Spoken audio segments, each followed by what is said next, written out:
Get to TCA Anant, Chief Statistician of India, and his quote first on the GDP revival. These numbers. Let me explain something.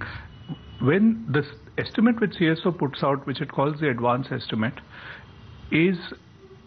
has a certain element of a forecast in it, because it is based principally on data which is available in different sectors, either up to November or December, because different sectors process data at different rates. And that picture as it exists up till then is then projected on to the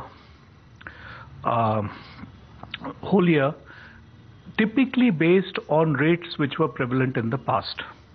Okay. Now this is therefore principally a forecast on what are well established principles of forecasting or projection, but you may appreciate that whenever you do this, it will obviously not be in a position to take into account changes which occur after the data has come into place, and so on and so forth. For example, Reserve Bank of India announces a rate cut in the month of January. That is obviously going to have an effect on lending, credit, deposits in the remaining part of the year. But for the purposes of our forecasts, we work on the basis of the numbers which are present and projections based on the pattern which exists up to at that time. So you're saying that this data was available only up till November, and a lot has happened since then, and this data does not fully capture that. Is that what you're saying? I'm saying the advance estimate is based on data. Remember that I'm not saying that the data is available since November. The data which is available now reflects the period of what happened in the economy up to November. The activities in the economy are captured through various processes which are then converted to data. There's always a gap between what you see in data and the time frame in which numbers are generated.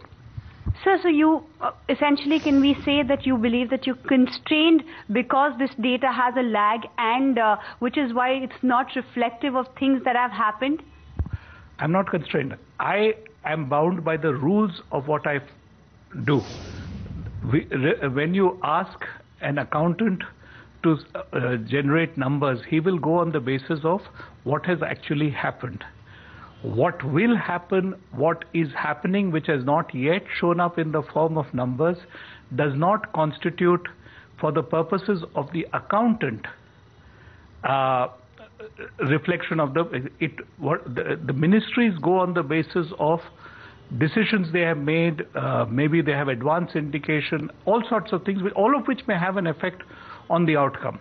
But the rules of measurement which we follow require us to estimate based on certain evidence which is available to us. So do you think that enough has happened over the last 4 months that could perhaps give a spur to growth?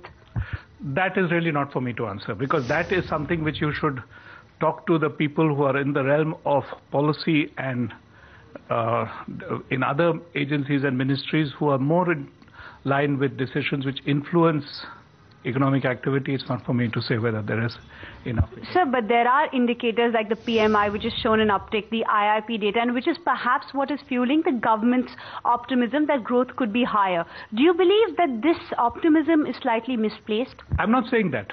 All I'm saying is I go on the basis of numbers. IIP, remember, is the last IIP figure which is available is for the month of November. The December figure is due for release only tomorrow. So we will see at that time what the effect of December has been. PMI is a different estimate. It's a forward-looking estimate. It is gathered by asking people what their expectation is going to be in the next month based on what happened in the past. Because it's a forward-looking estimate, it can give you a picture, but it is not evidence based on what has actually happened. There is a correlation between sometimes what PMI shows and what other figures show, but that figure has to be kept in mind, keeping in mind the differences over the way PMI is constructed and where these other numbers are constructed.